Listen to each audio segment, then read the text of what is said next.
All right, we are live. Welcome to today's Lunch and Learn. I'm Danielle Patterson, CEO at Family Office Access, and today we are diving into a conversation that's front of mind for many, the coming transfer of wealth and what it really takes to prepare the rising generation.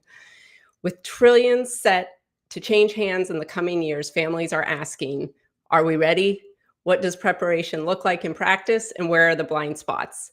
Joining me today are two experts who have spent years at the intersection of family, legacy, education, and strategy. And I'm very grateful to have both their voices to guide us through today's conversation. First guest I'd like to introduce is Nicholas Charles, co-author of Generational Wealth and the founder of Dante. He works closely with families to help them structure prosperity with clarity and purpose, and he brings a strong lens on legacy and intentionality. He is also joined, or we are joined today, by Dr. Kirby Rosplock, author of the Complete Family Office Handbook, founder of both Tamarind Learning and Tamarind Partners. She's a leading voice in the field and known for helping families and their advisors navigate the complexities of wealth education, governance, and strategy. Welcome, both of you. Thank you for being here. It's a pleasure to be here. Wonderful. So yes, thank you. I'd love to set the stage. I am familiar with both of your work and honored to have you here. But for our audience who has yet to learn about your expertise, I'd love to start, Nicholas, with you. And just to set the stage for today's conversation, can you share a bit of your backstory? What really led you to create Dante, and how has your own family experience influenced that path? Yeah, well, it initially started from my great-grandfather. So we as a family have suffered, as you Americans like to calling it, shirt sleeve to shirt sleeves within 3 generations. So my great-grandfather back in Cyprus, which is where we're from, he was a multimillionaire. Yet by the time my father reached the age of 8, it all gone, all completely disappeared. So he had to restart the wealth cycle from the absolute beginning. And he shared this story with me when I was just 14 years old. I was a teenager, and it scared the hell out of me, I'll be honest with you, because initially I thought that I was destined to lose everything, because I just thought that's what happens within our family. I knew no better, and he's sharing me this story, and it really set in my subconscious. Fast forward to today. I've seen, as a professional, my background is accountancy and tax planning, as well as generational wealth consultancy. But I was seeing with clients, I was seeing them lose their money irrespective of the tax advice that I was initially giving to them. And that got me really interested in this whole aspect of generational wealth. Like, what is it? How serious? How big is this problem? Why are families losing their money within just 2 to 3 generations? So that's when I went out and interviewed over 100 different advisors here in England and in Cyprus, and realized quite quickly it didn't just resonate with my family. It wasn't just a community issue or a national issue. It was a global problem. Wow. Which is why I set about and wrote 2 books on the subject. Amazing. And created Dante.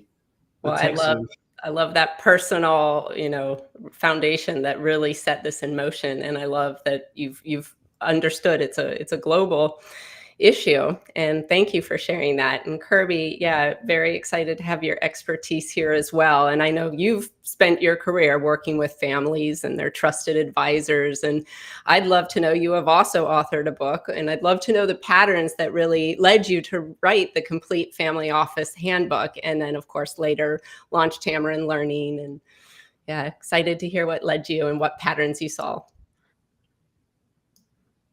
Thanks, Danielle. Yeah, so my family, similar to Nicholas, a timber family, and my great-grandfather and his brothers started timbering from the late 1800s from upstate New York to Miami. And so I can't claim any responsibility or the good fortune I was born into, but similarly grew up table stakes in a very enterprising and very gregarious family. And I realized that it was important, so important. And I'm going to pause my video because I think I'm having some audio issues here. That when I was growing up, there was a lot that I didn't understand around all the complexity of my family.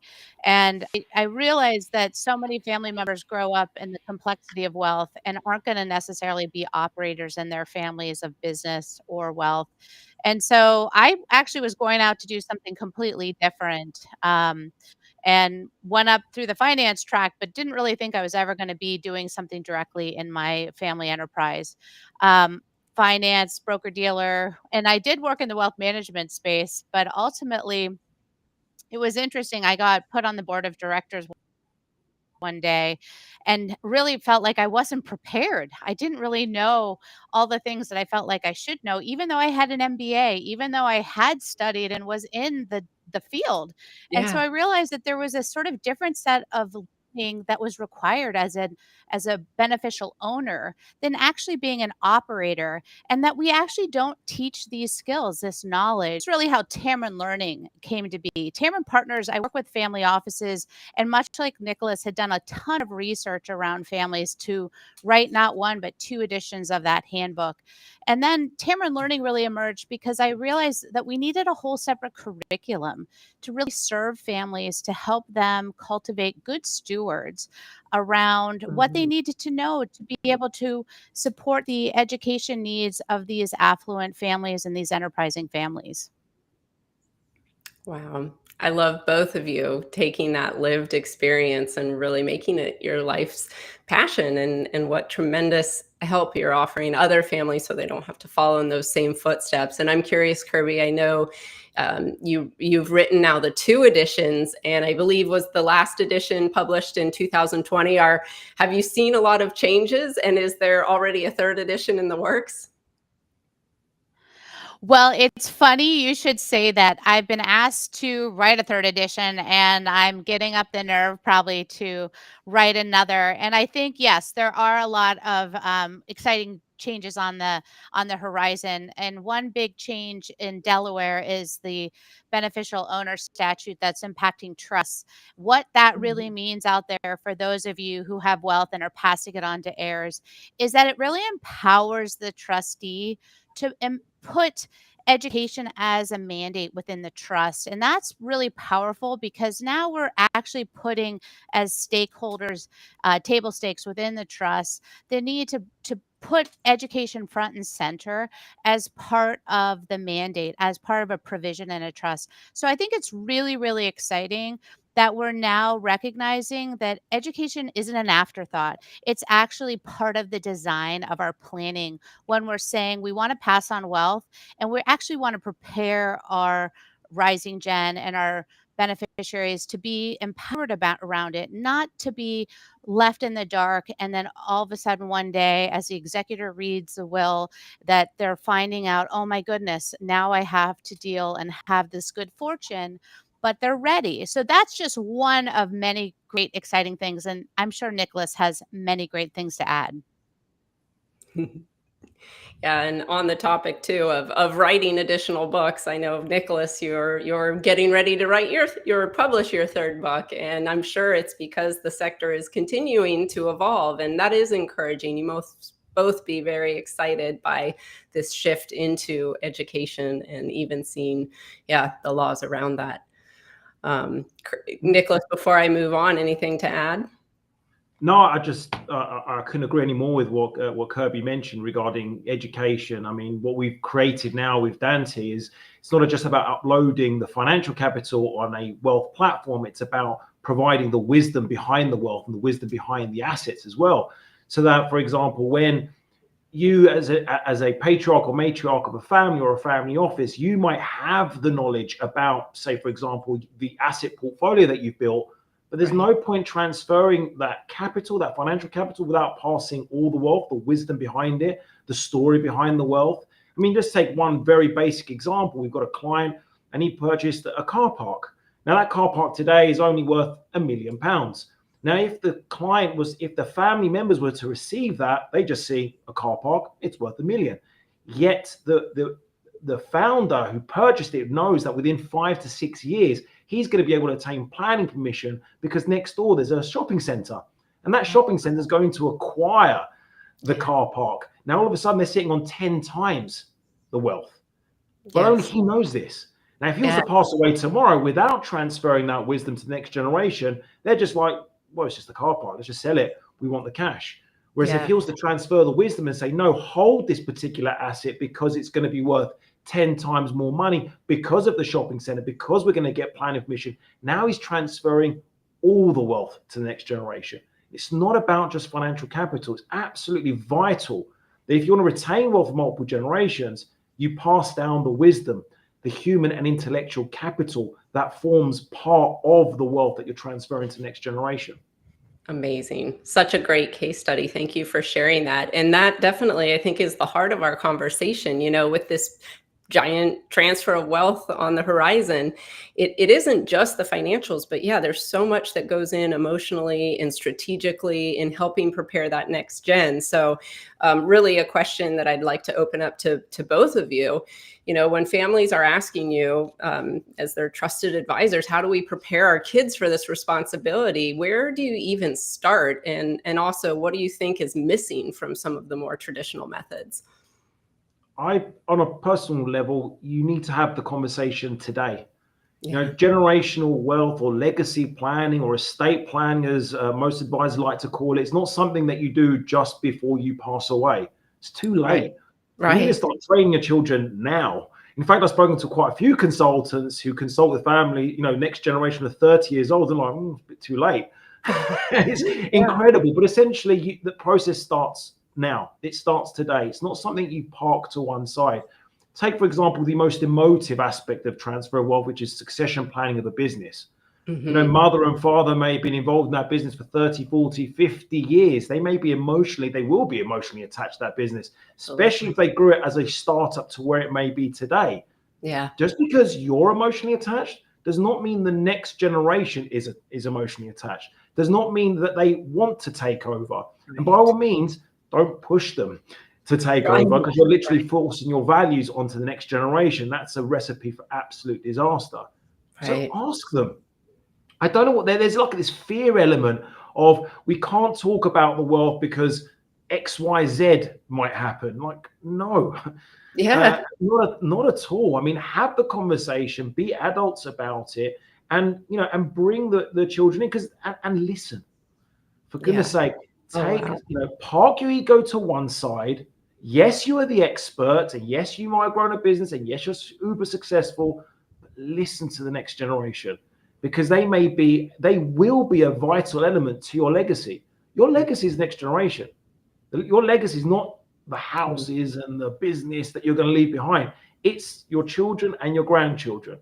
So does it not make sense to invest the time to communicate with them? And as the magic word we keep saying, educate them, prepare them to take over, or whatever it is that they want to do. And today might not be the best day for them to take over the business.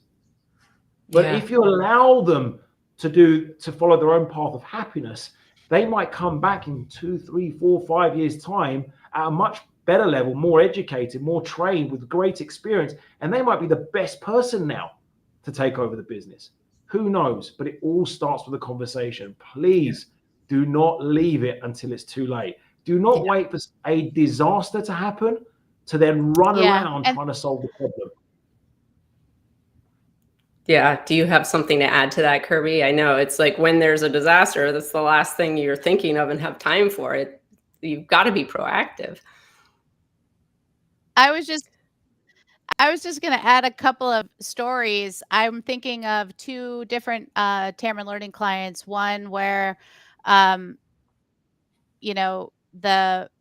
client of ours, didn't get informed about some of the things going on in the family enterprise, and actually asked to come in an urgent situation when a family member became incapacitated. I think the worst types of situations are the under duress times when the family member doesn't feel prepared, doesn't feel invited, doesn't feel actually like they were chosen, right? And Yeah. so back to Nicholas's point, that are missed oftentimes, and the greatest opportunities that families should be taking advantage of are the little ones, not the big ones.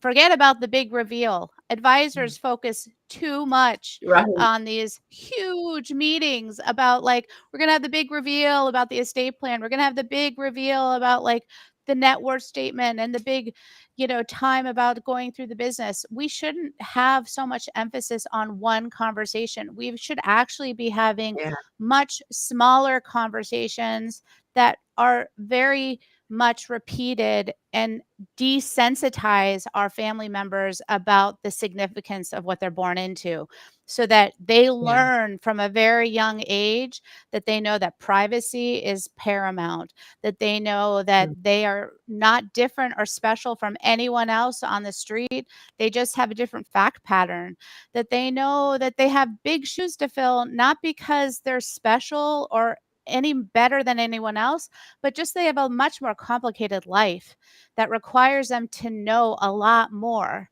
And that means they need to know about estate planning, trust, and tax, and they need to know about the responsibilities of wealth earlier in their life. Most people don't have this kind of net worth, if at all, until they're maybe 50, 60, 70 plus.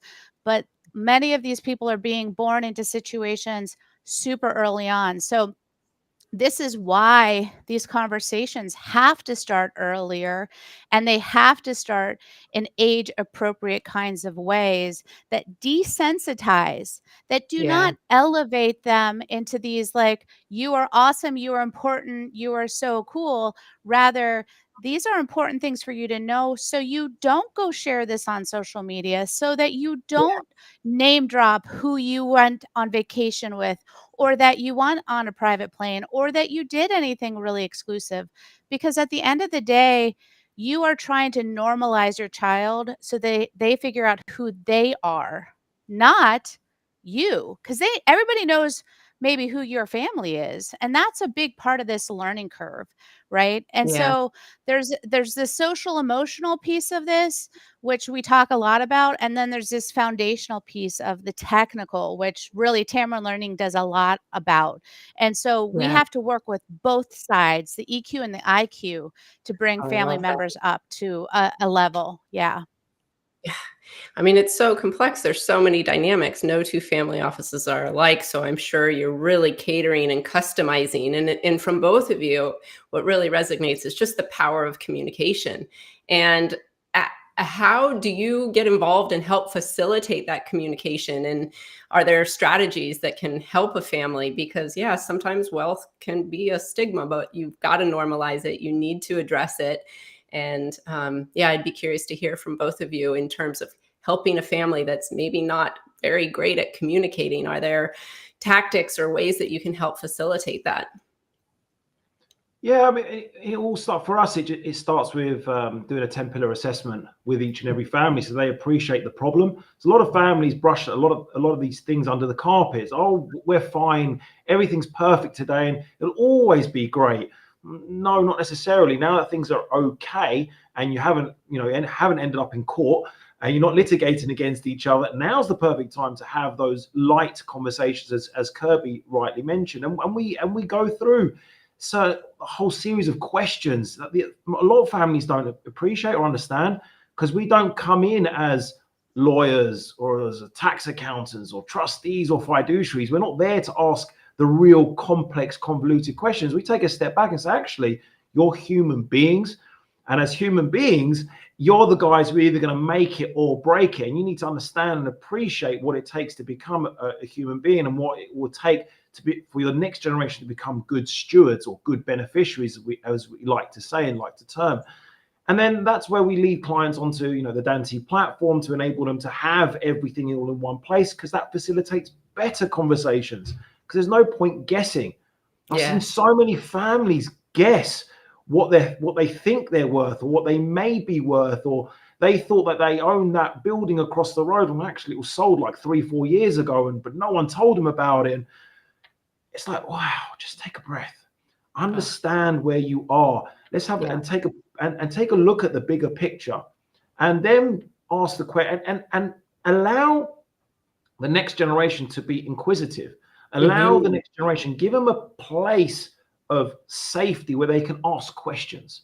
And if you find that difficult, then bring someone in, such as either Kirby or myself, for example, is a classic example, to help facilitate those conversations. Because sometimes an independent intermediary, shall we say, can help reduce the stress of having these difficult conversations.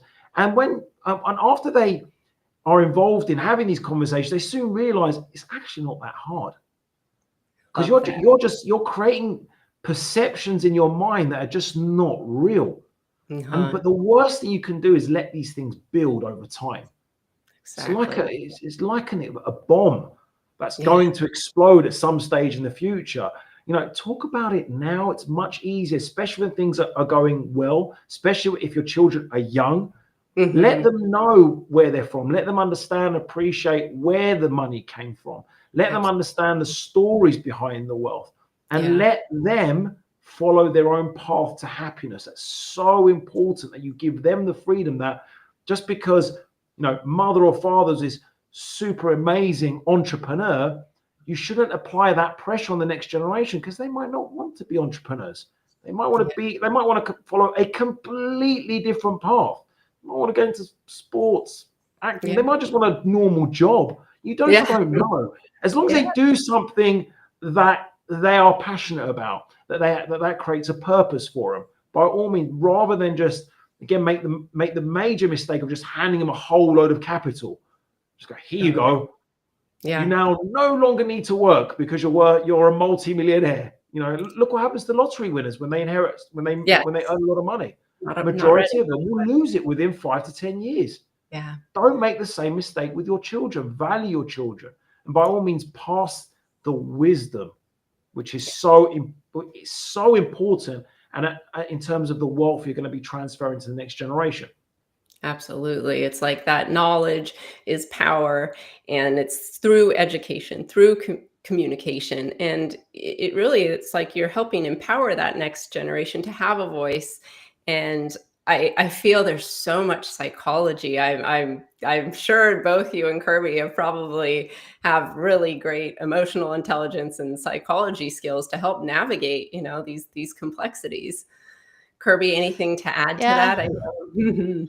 Jump in. Yeah, well, I'm glad I have a PhD in psychology, honestly. And it served me well. I would just add that, there's a lot of pressure that we put on ourselves, and there's a lot of pressure that society and social media and the world at large puts on everybody, but in particular this little tiny sliver at the top.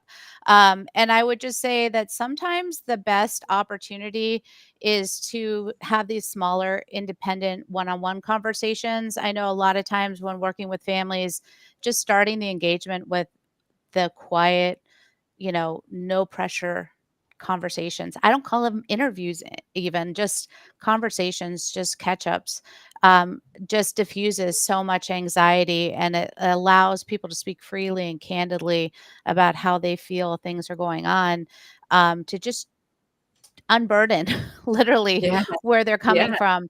And I think that's so important. And then the other thing I would just go to for everybody out in the universe, we need to focus on what's working. I'm going to turn a page from Seligman, positive psychology, but we focus a lot on the problems in these families. Most of us actually look to everything that isn't working, but try asking them what is working and where they think the family does the best together.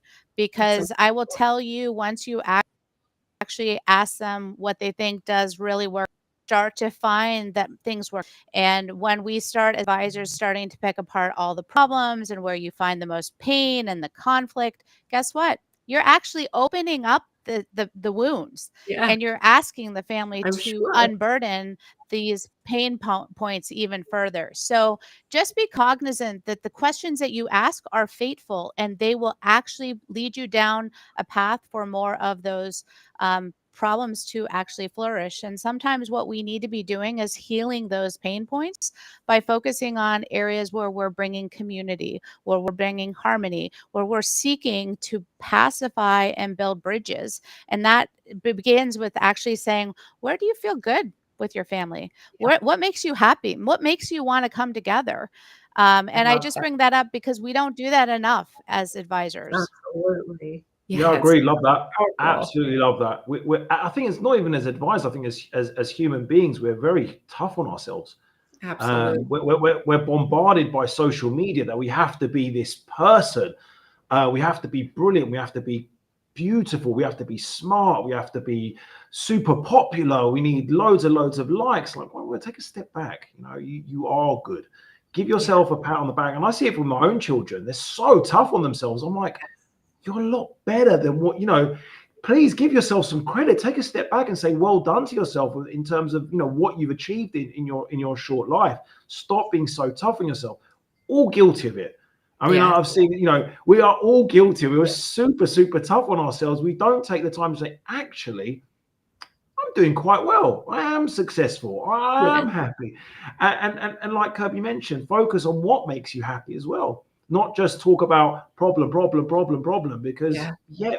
look, life is full of problems, but it's also full of happiness and joy. It's all about taking a step back and being present and actually understanding, appreciating what's great about your life. I love that. Yeah, we need to celebrate the wins and encourage more of that. Definitely. There is a question from the audience we were going to pull up because it was relevant. Thank you, Vera, for being here. Great to see you. So Vera asks, how do you manage through family distrust and inner fighting? Yeah, Whoa. go ahead. That builds up. I'll be honest with you, that builds up over time. It's the uncommunicated word that creates distrust and inner fighting within a family. Clearly, if it's escalated to that level, I would definitely have a sit down sooner rather than later. I would also definitely get a mediator. Do not go legal though.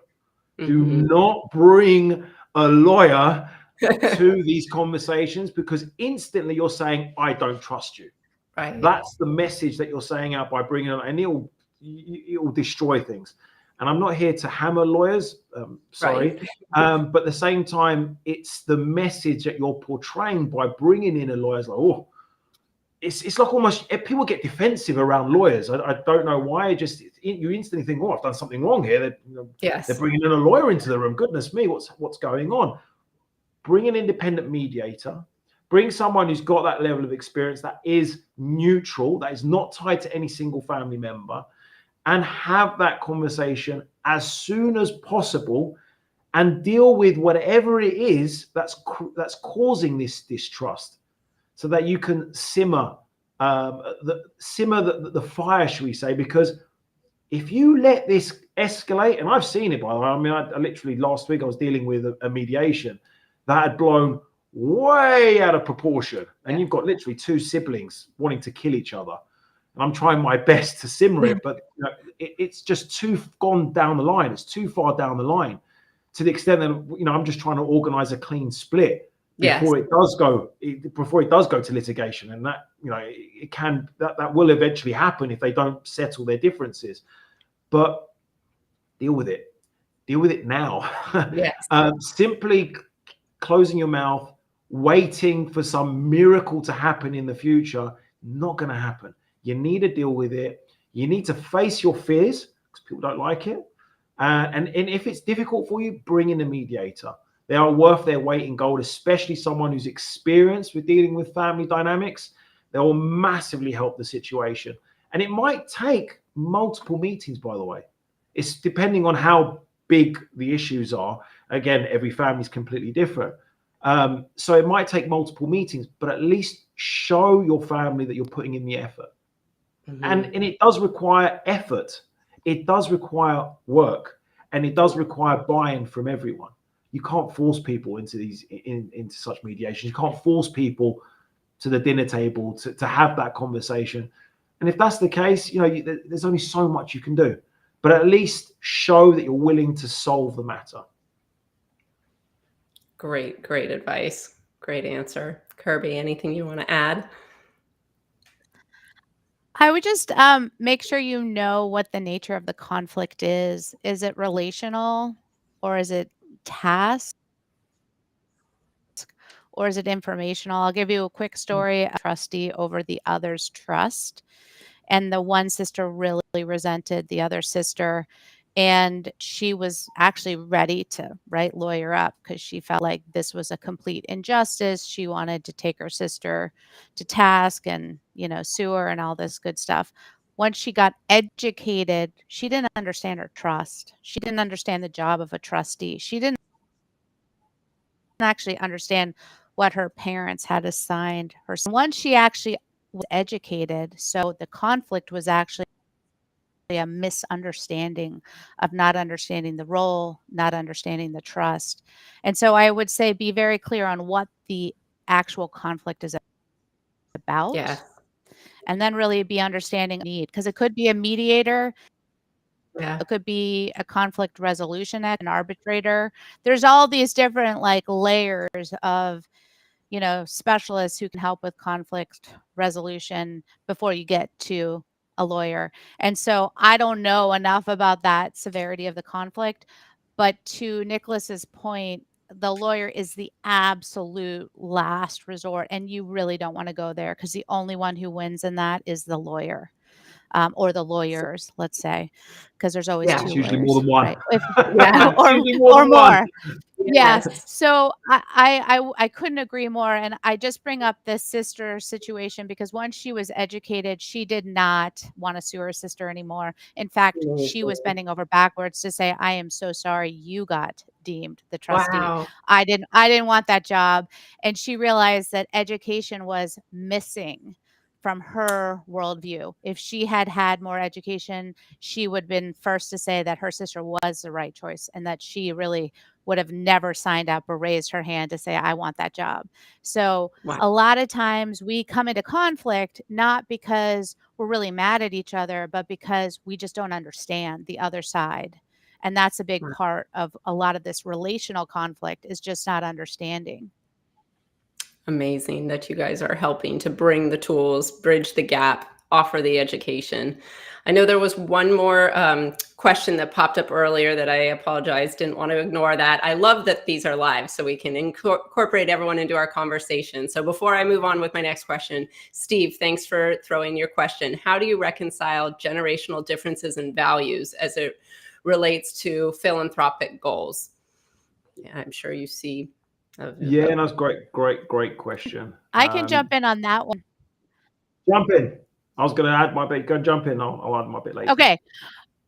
Okay, let me give 2 suggestions. Yeah, so there's several different values assessments out there that can actually methodically help you break down values and attribute them to giving values. And so that might be a very clinical kind of way. I'll say clinical, Yeah. to be able to show what your values are and the overlays of or your family values are, and then be able to have a more constructive line up. And then you can say, gosh, this is where we actually have critical mass as a family. Maybe this is where we can get alignment. And these are the things that we actually are separate on, we don't get alignment on. But maybe we can say, this is what we'll do independently through different giving strategies, maybe our DAF, our personal charitable trust, or whatever we do independent of one another.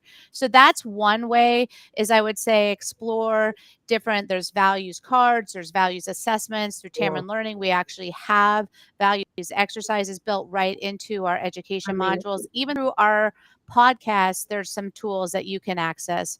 So I know we have some of our colleagues online that are throwing up stuff in the chat that they can direct you to. But I would say don't let your goodwill and your charitable aspirations get in the way of being able to work with your family, and find ways to overcome it. And at the end of the day, there's wonderful advisors out in the world of philanthropy, Fila Giving, Arabella Advisors. I can go on and on and on of so many good folks who can help break through those impasses. So if you can't do it on your own, don't let that stop you. Find the people who can help you get through that. So that would be my suggestion. Nicholas, take it away. No, thank you for that. So yeah, we've also got a values assessment, ironically, on the philanthropy section of Dante, which every family member can take up. It takes about 10, 20 minutes. And then you get a better understanding of everyone's values in terms of how it relates, not just to philanthropy, but to life as well. And get the family. We also allow for the family to vote which areas of philanthropy that they're more inspired to follow, and then through there you create your own philanthropic strategy, whatever that may be. But it's good to have conversations. It's good to have a little bit of conflict. Conflict is not necessarily a bad thing. People associate conflict with doom and gloom, but every family has conflict. It's about resolving those conflicts. That's absolutely key. It's there's nothing wrong with having a conflict. There's no point just saying yes all the time, right? Because clearly something's wrong if you're saying yes all the time. You're not in the army. You're in a family. So it's vital to have. It's healthy to have conflict. But like I said, as mentioned by Kirby, take the values assessment. Have a conversation over your different differentiating values, and have a vote in terms of what it is that you find purposeful and inspiring, and create a successful philanthropic strategy, and review it every year. Just because you want to follow a particular philanthropic project today doesn't mean that's going to be inspiring for you next year or the year after. Yeah. What amazing tools, because it helps, again, empower the different family members to really sit and understand what are their unique values, because again, it may be different from the parents, from the siblings. And so it's some soul searching in a way, and allowing those differences to surface, and not to tiptoe around them, but to find how you can incorporate those harmoniously. I think that's incredible. I love that you both have these tools built into your services. And actually, so as a tech founder, I'm excited to talk about those different technical solutions that you both offer. I know you both do advisory, you've worked, you're experts in your field, but you also have a modern technical platform for how you deliver these skills. And so I would love, I can start, Nicholas, how are you using Dante and this tech to reimagine how the next gen prepares for the future? So essentially, I mean, we know we're still building. We're a startup, but we built the platform right now so that all the financial information, data, right across every type of asset class, including lending, can be added onto the system. Your family tree, your philanthropy strategy, as well as your assets in your overview, and we empower what is the matriarch or the patriarch to have the ultimate power and control over the Dante website, so they can choose to share what they want with whoever they want, including their advisors and their family members. Because a lot of the time when I speak to advisors, they can only give advice based on what is told to them. I've never met an advisor who can read people's minds. If you do find one, please let me know. I'll be very happy to speak to them and find out what the secret is. But funny enough, they can't read minds. So rather than guess in terms of or misappropriate, or not misappropriate, but give the wrong information to an advisor, share. We created the Dante platform so they can share those assets that they're seeking advice, whether it's the entire estate, they're looking for estate planning, or a particular piece of, whether it's their legal structures, a particular asset class, so that then they can get the right piece of advice from their relevant advisor, whether it's tax, legal, or estate planning advice. I love that. I mean, I'm such a highly visual. Yeah, it needs to be visual. It needs commonality. You need a hub that everyone could tap into, like literally the heart of the family, the financial heart, should we say, of the family. But at the same time, we're now building the wisdom behind the wealth, which completes the loop.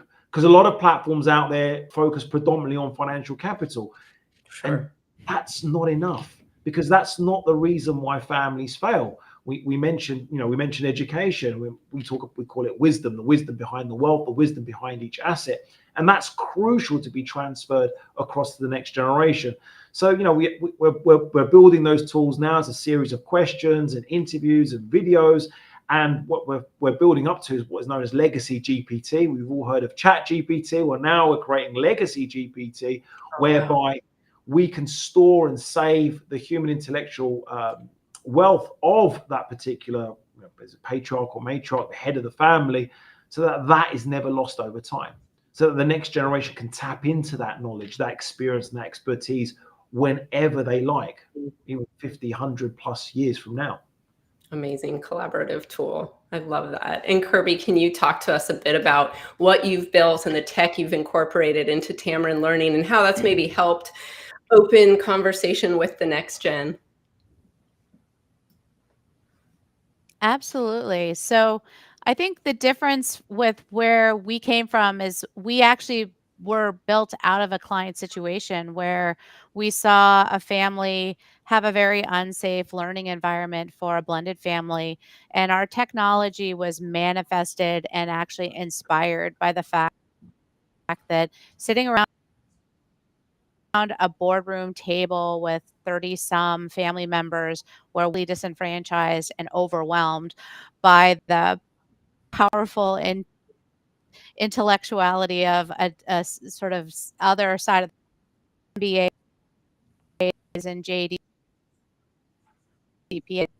dating. Why would you ever want to raise your hand and ask a question if that everyone on the other side of the family?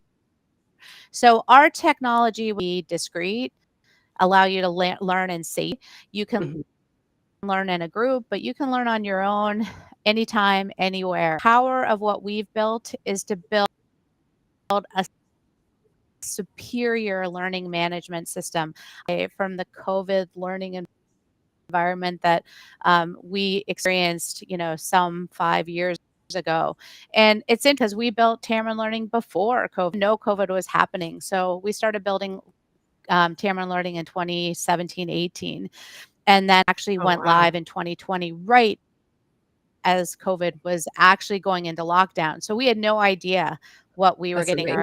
But we wanted to have an integrative environment that was multimodal, that went away from a talking head teacher, which was what actually everyone was doing at that time when all the classrooms were shutting down. And so we wanted the experience to be less reliant on one teacher, one figurehead, because how many of your kids, right, would zone out in front of a screen at home because they'd be like, I am so bored. This is so boring. And you would see them playing with pencils and rubber bands, and like they would be like so distracted because this is so annoying, right? This is so annoying after a while. So what we did not want to do is replicate this. We wanted it to be fun. We have gamification. We have animated case studies. We have articles, podcasts, videos. We even have a full featured film that's integrated into parts of our career. There's no course that's the same. It's broken up. We have no product pitches. We have no commercials. So we kept it ivory snow. No one is paid to be in our curriculum, and we paid nobody to be in it as well. So what does that mean? It means that it's safe for family members to come in and learn because no one's being pitched anything. And that was like a hallmark of our learning, because we did not want anyone to feel like, oh my gosh, there's a secret agenda here. Like someone's trying to really sell XYZ product behind the door or have an agenda. So we have a very safe, secure, and completely pure platform that focuses for adult learners on everything from finance and investing to tax, estate planning, trust. What is a beneficiary? What does it mean to be a trustee? And we are not global yet, but we are North America pretty specific. So we Canada and the US right now. But hey, Dante, Nicholas, we'd love to figure out how to bring it to more places AI in our back. So we are using it to enable all kinds of exciting parts of our platform because everyone has AI, but we see it in all kinds of interesting ways to revolutionize and streamline learning and really go to the next level. And I can't give away all the secrets of our AI, but No, it's it's really incredible. fascinating to see all the cool things that we're doing with it.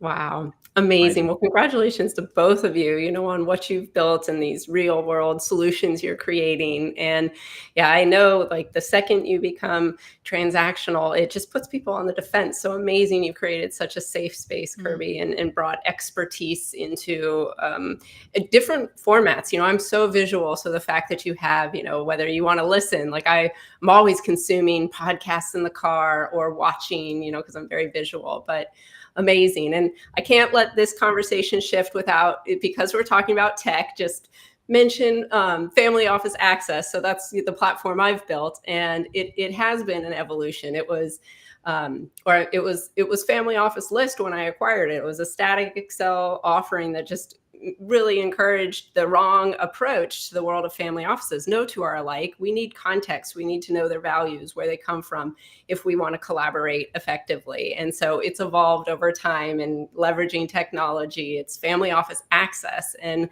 it's encouraging to see, this NextGen being far more collaborative with other family members and other family offices. And this is really a great tool that we see many families using to identify other like-minded families. And yeah, so it's exciting. It's neat to see the way things are changing and some of these technology tools we can use to make that friction less. There was a really great question that popped up in the chat, and so I want to bring that one on. Thank you, Lisem. I hope I'm not mispronouncing. As the younger generation, how can we respectfully assert our fresh perspectives while honoring the company's established traditions? Great question. Love that question. I'm not sure if Lisemi is actually working within the organization, because that will make a huge difference. Yeah. In order to understand and appreciate what is actually happening within the particular company that she wants to share her perspectives over. But by all means, have Yeah, some. if you're able to drop in the chat. Yeah, we'll see. Yeah. So the respect will be there when it's something that you earn, essentially. So if you want to be heard, you need to go. You need to work in the business. You need to start from literally the bottom and earn the right of that respect, so that you can say, actually, I've been here for 2, 3, 4, 5, whatever amount of years that you've been working in, and I can see that, in my opinion, X, Y, and Z can be improved.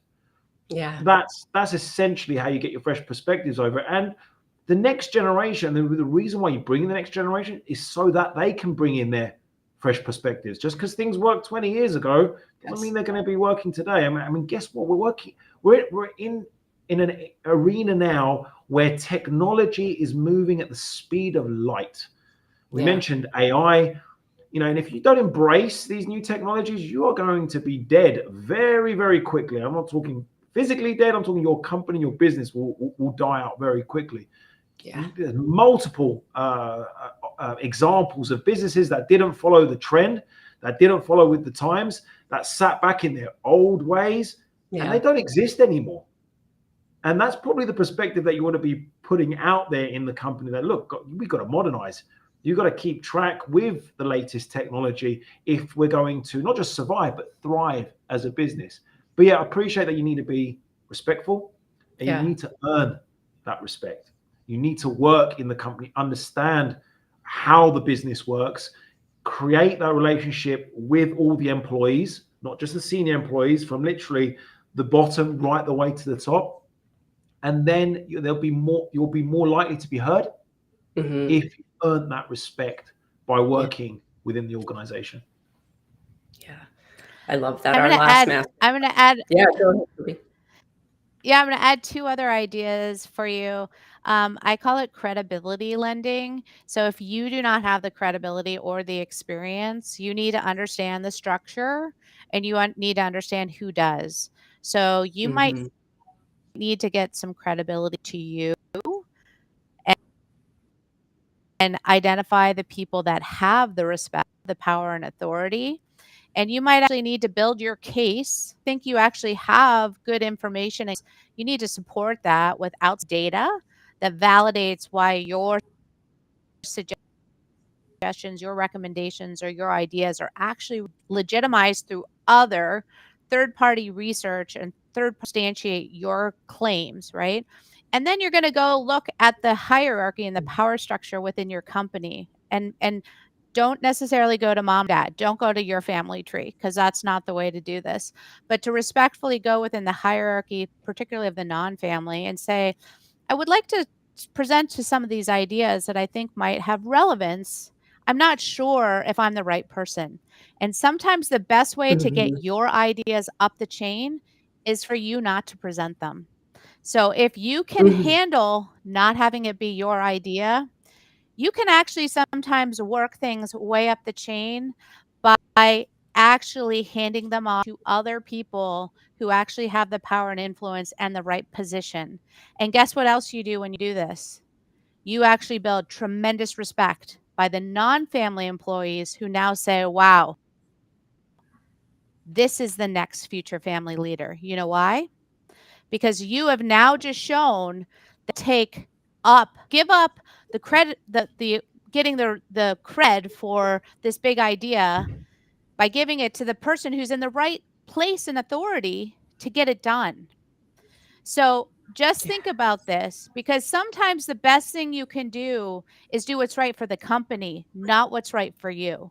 Do what's right for your Mhm. family, maybe not what's right for your station at this stage, age, and stage of your life. So just think about the as, because it's the long game you're playing. It's not the game. And you want what's best for you and your family. You're going to get to the top if that's what you want. But to Nicholas's point, you've got to earn that credibility by working your way up. And sometimes having the best idea just to bring to the top of the food chain isn't going to help you. Yeah, Such I great. love that. Absolutely love that. Yeah, patience is key. So it's Mhm. about the long term, but you need to understand and appreciate that the younger generation haven't learned patience yet. You know, Mhm. we're in a world of instant gratification, and that almost needs to be taught to the next generation. You can't just walk into a business and within 6 months you're going to be the CEO. So no. It takes time Yeah. to earn that role. It takes time to gather that experience and expertise, Yes. and that needs to be taught as well. That needs to be learned, and sometimes it needs to be learned the hard way. Yeah. So, guess what? You need this. It's a long game. You need to play that long game, and it takes patience. It takes endurance. It takes time. It takes effort. It takes hard work. Just because father or mother started the business doesn't mean you're going to be elevated to the top within a couple of months. No. You need to earn that right. Yeah. A great case study. Anyone can go to our YouTube page. We interviewed Carol Levin Burnick, who joined the family business Alberto Culver, and it was a business her parents started, and grew. When she joined, I think it was at around 150 million. She worked her way up. Her father put her in a different department where they specialize in beauty products. He put her in the home care, and she immediately showed her value in marketing and branding. She created Miss Dash, Static Guard, and really earned the right, and through hard work and dedication, and changed the complete culture of the company through her leadership and empathy. And it's an incredible story. I mean, it was like we hardly scratched the surface with the masterclass, but anyone that wants a great case study. And she talks about the difficulty and the time it took to get her father and mother to step down and take over, and then eventually, exit the company. It was really an amazing story and very inspirational. And she shares her wisdom through a beautiful book called Gather As You Go, where you just can learn not only the success stories, but a lot of the hardships. And that's where we learn a lot. Yeah. Amazing. Amazing. Well, I know we are coming up on our time. I really want to make sure that we kind of end on anything that we weren't able to really touch on that you feel is important to contribute to today's conversation. Things that you want families or advisors serving families to really know about this transfer of wealth and incorporating the next gen successfully. Everything starts with a conversation. I mean, the number one reason why families fail, you can look into the research, is because of poor communication. Poor communication leads to distrust. Distrust leads to emotional turmoil. And as Warren Buffett once said, if you can't control your emotions, don't ever expect to control money. And it's so true. But I mean, virtually every conflict I've ever had to deal with all stemmed from, the lack of communication at some stage in the history of that particular family.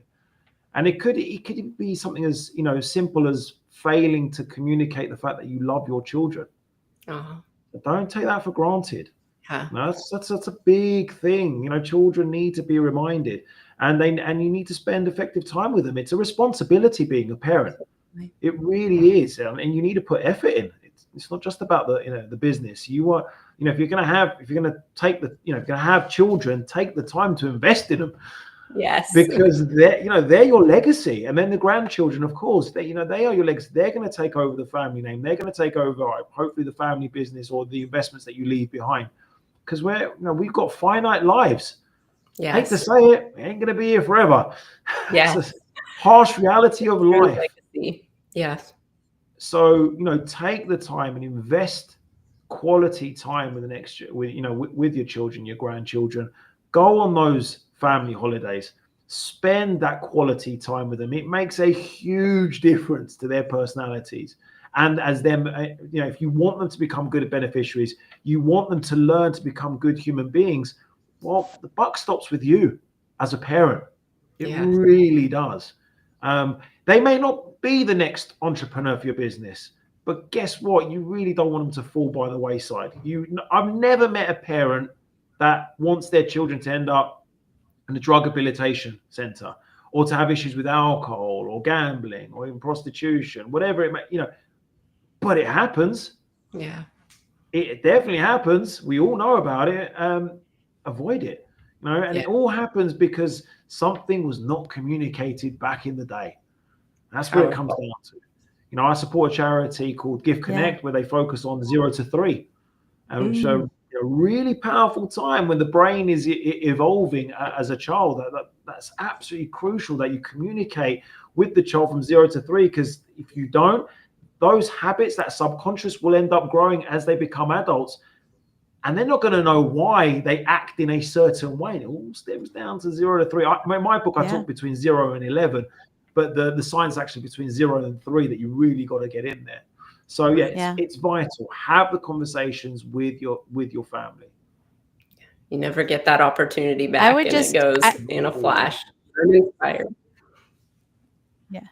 Yeah, I would Go just ahead, add, there's been some pretty big things that have happened. I look at Bill Gates deciding to accelerate his wealth transfer. 99% he's giving away by 200 billion, right, over the next few years. So I would just say that if you want to act and do big things, don't wait off. And that means don't wait to talk to your kids about what's important to you. Don't wait to make your plans, your estate plan with your wealth transfer plans. Don't wait to get your kids educated. Don't wait to write down why you've decided to do with what you are doing with your wealth. Put down your wealth transfer intentions, your letter of wishes. So don't wait. I think the most critical thing is that we don't have time. And we oftentimes think we have a lot more time than we do. And I just find that there is no time like the present. And if you need somebody like Nicholas or myself or another advisor out there in the space, don't delay. Urgency is real, and you should make it a priority, because we know that time goes by really quickly, and we're old if we live to be old, and our kids get grown up. And I really want to stress the emphasis that things are moving very, very quickly. and you don't have the luxury of time. That is the one thing we cannot sell. It's the one thing we cannot change. We can't change our genetics. We can't change. So that is the one thing I would stress from this podcast is that love your children, love your families, but be intentional. I love Yeah, that. 100%. Be purposeful. And don't take regret with you to the grave. There you go. Get on it. Horrible. This has been such an inspiring, eye-opening, insightful conversation. I cannot thank either of you enough. Thank you, Kirby. Thank you, Nicholas. I know how busy the two of you are, and time, such a valuable currency you've shared with all of us. And thank you to all of the participants, the comments, the questions. This has just been a wonderful conversation. And for those that are new to Family Office Access, you can learn more. I think there was a QR code. You can start a free trial. And as a special thank you for joining us, we're offering an exclusive promo, Live 20 for 20% off through the end of the month.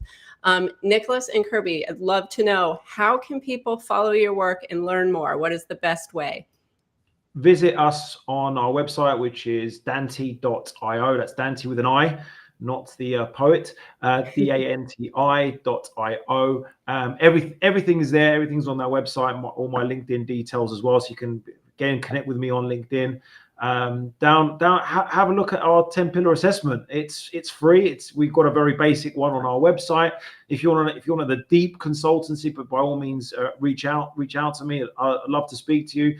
Love to share my wisdom and knowledge with yourselves. And yeah, get on Dante, download the free 10-pillar assessment form, and by all means, we'd love to welcome you on board with Dante.io. Yes, and we'll look for your upcoming book. Can you show us your generational wealth book? So this is the second book that I wrote, Generational Wealth. You can find that on Amazon. The first book is on there as well, called The 4 Fundamentals of Family Prosperity. And the third book, which I'm writing at the moment, I still don't know what the title is going to be. We shall wait and see. I know, you're keeping us in suspense. Oh, yes. And Kirby, what is the best way for us to follow and learn more about your work? Yeah, so TamarinLearning.com, TamarinLearning.ca if you're in Canada. There's a Tamarin Learning LinkedIn page, so follow us there.